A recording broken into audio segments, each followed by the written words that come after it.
I'd settle for 500, yeah. Okay, so again, my name is Kathy McNamara.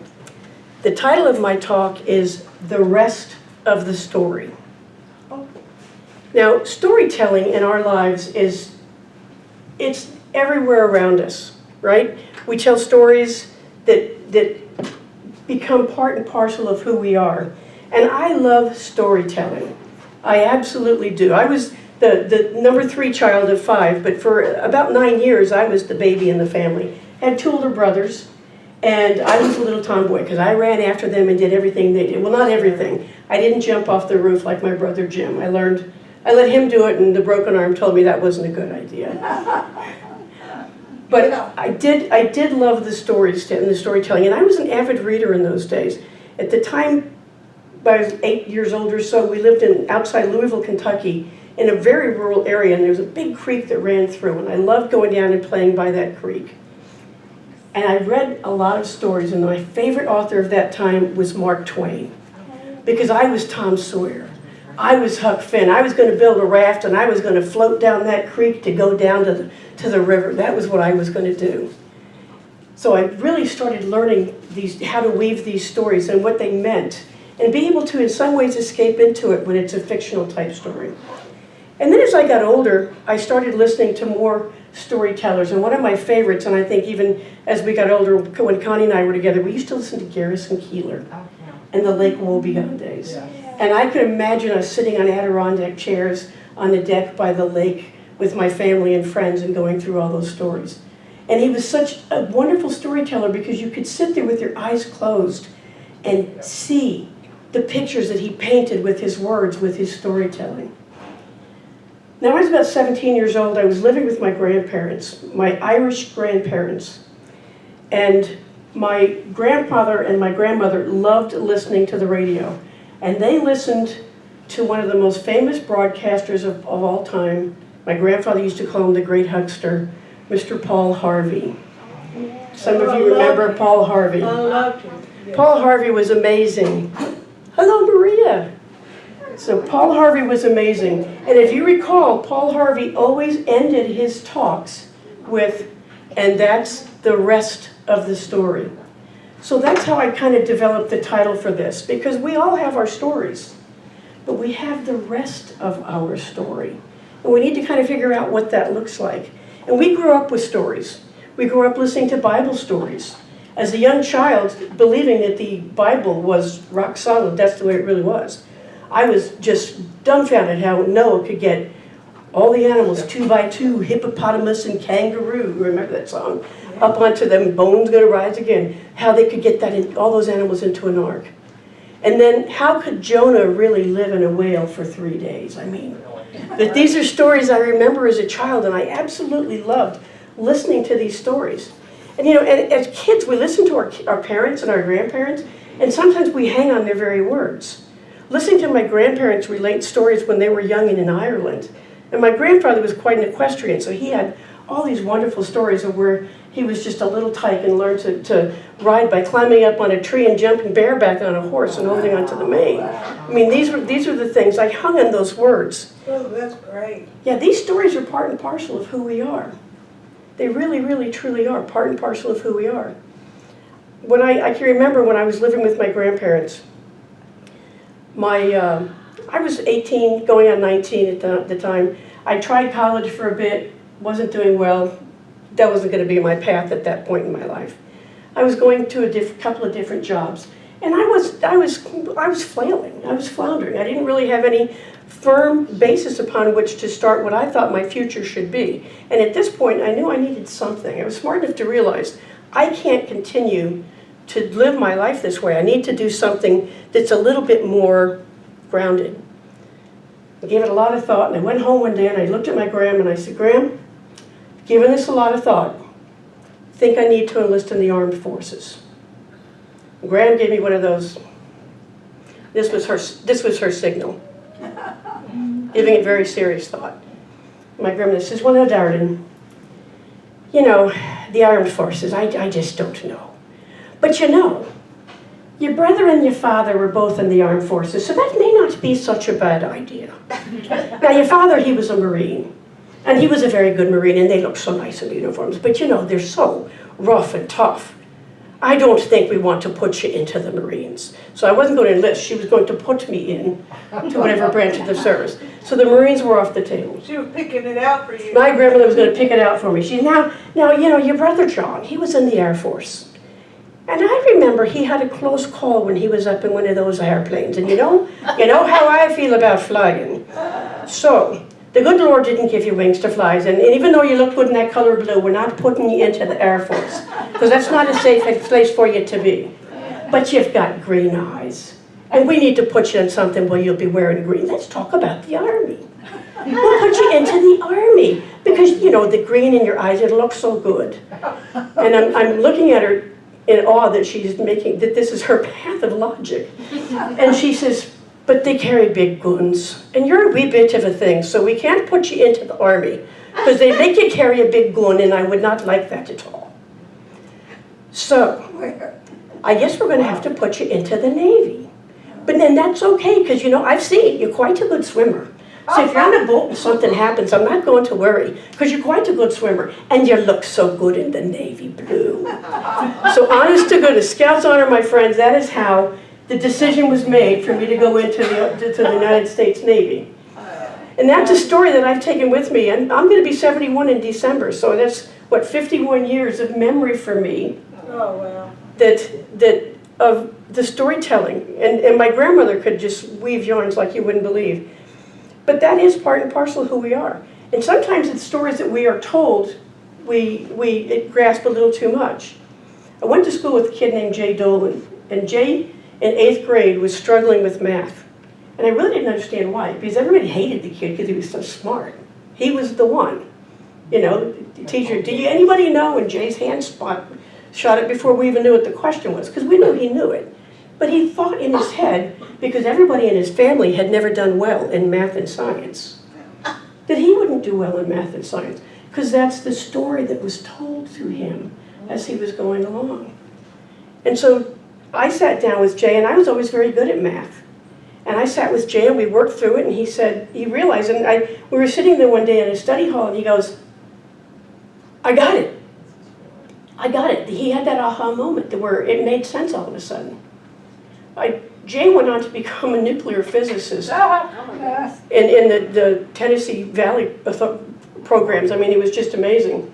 We had another girl that I knew that would always bring cookies and cupcakes and stuff to school. She always brought them. We thought her mother baked them. She said, oh, no, I did. Because, see, every woman in my family has always been a wonderful baker and cook, so am I. So the opposite can be true. She was told that she'd always be a good cook. She'd always be a good baker. Because that's the way it came about. You know, sometimes we tell ourselves, like, you know, I'd love to be able to play pickleball or whatever, but I'm not a very good athlete. None of my family was ever good athletes. And we buy into that. We live our lives with the experiences we have and those paths we take and the paths of those who have gone before us. And the things that have happened to us, the reasons what we do. And those stories not only begin to influence our lives, they start becoming our lives. So here's the caveat for me. Stories are great. And everyone in this room has a story with their lives, correct? I mean, if I asked you right now to relate a story from childhood, something would come to mind. Even if it's a tiny little thing that made an impression on you, something would come to mind, because we all have those stories. So the question arises, do we define our stories, or do we allow our stories to define us? Which in some ways is just fine. But we define our stories, they define us, but do we allow them to confine us? Do we allow those stories to confine us? Do we live in that state of limitation because what we have heard and what we've seen and what we do, well, that's just the way it is. And sometimes that's okay. Other times it's not so good. Other times we sit there and it's like, wow, I just stepped into quicksand and I'm sinking. And I'm seeking deeper and deeper and deeper. And we stay in the story. And why do we stay in the story? If it's not really working for us, if it's not taking us somewhere, if it's not giving us joy, why do we stay in the story? I think there's two reasons. Number one is fear. We don't want to step outside that story because we like to argue for those limitations. We don't step outside that story because we stay in it. It forces us to outsource our power. We give up the ownership of that. And the other reason we stay in these stories is just very simple. It's comfortable. It's very comfortable to stay where we are. We don't like change. Some change is good. New outfit maybe, new pair of glasses, the frames are different or whatever. Maybe try a new recipe, but changing the story means I have to make a commitment to that. And that gets a little bit icky feeling for us. And I'm not saying we need to let go of all of our stories because they are integral to who we are. But we need to figure out what the rest of the story looks like. Now, Maya Angelou, who I absolutely love her poetry and her writings, Maya Angelou once said, "There is no greater agony than bearing an untold story inside you." There is no greater agony than bearing an untold story inside you. I put that quote inside the pamphlet we have for today so that you have that. It's kind of on the inside right cover because it really is a beautiful quote. And we all have untold stories inside of us. And they may not be big, glorious things. It could be something very simple or very small. But small isn't small if you don't look at it that way. You know, stories become our catalyst to change also. Stories become why we change, how we do things. And many people take that lot in life that God gave us. You know, I'm not going to be a good athlete, I'm not going to be a good math person, I'm always going to be a good baker. And we take that and we stay with it for the rest of our lives. And I think of very famous people like Mother Teresa and Dr. Martin Luther King Jr., especially Dr. Martin Luther King Jr. I lived in Memphis, Tennessee in my very early formative years, so I know exactly where this man grew up and the area that he was living in Alabama. In the 50s and 60s, he certainly didn't allow his story to be written by society at the time, the cultural things that were going on in our country. He stepped outside of that. He wrote his own story, and he wrote it and lived it and shared that.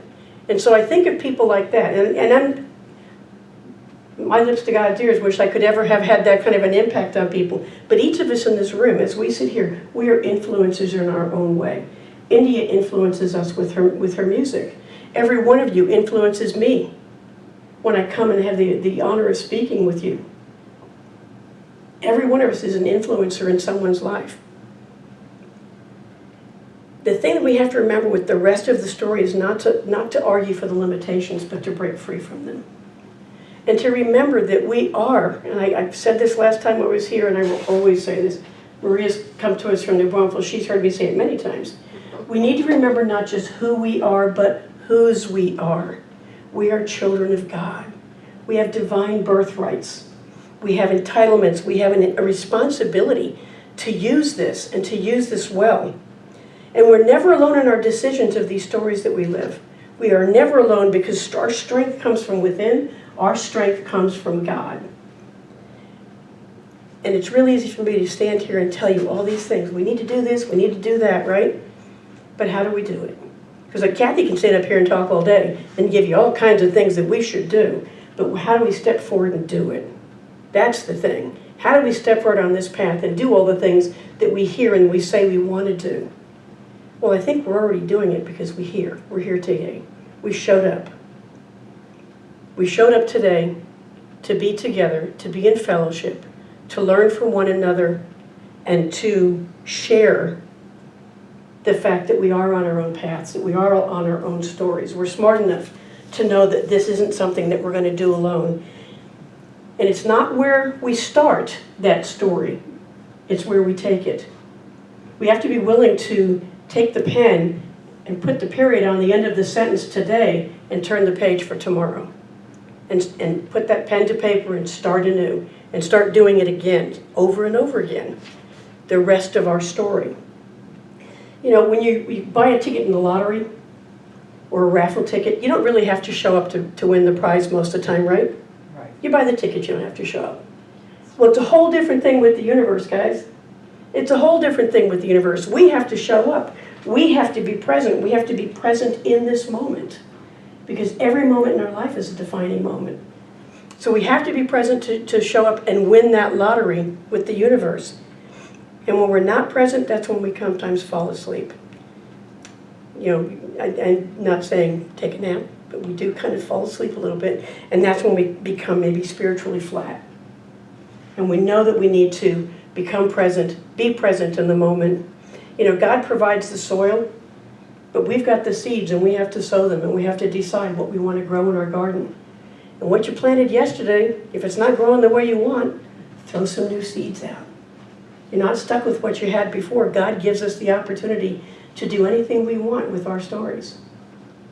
And in the grand scheme of things, we lose sight of the fact that we are living the grandest story of all, because we're living a story that God is writing for us, with us. It's that part, the perfection that comes in. We are living a story that God has written for us, and it's up to us to decide how we want to show up in that. Because in this perfect world, and sometimes we look at it and go, this is far from perfect. But it's our perception. The world is perfect. We just have to find the perfection there. We can show up in any fashion we choose. We can decide what the rest of the story is going to be, what that future looks like. There's an Austrian businessman and author by the name of Peter Drucker. And Peter Drucker once said, if you want to predict the future, create it. If you want to predict your future, create it. Create it yourself. We need to come to the realization that we are bigger than any of our stories. We are far bigger than any of our stories. What is it Marianne Williamson once said, and I'm paraphrasing? It's not that we are afraid of being so small. We're afraid of being so large, of how large we are and the power we wield. So I like to think of life as a tapestry. My life is a tapestry, and God is this thread that weaves through this tapestry, and there's magnificent colors and textures, and they're there for the taking and for the beauty of it.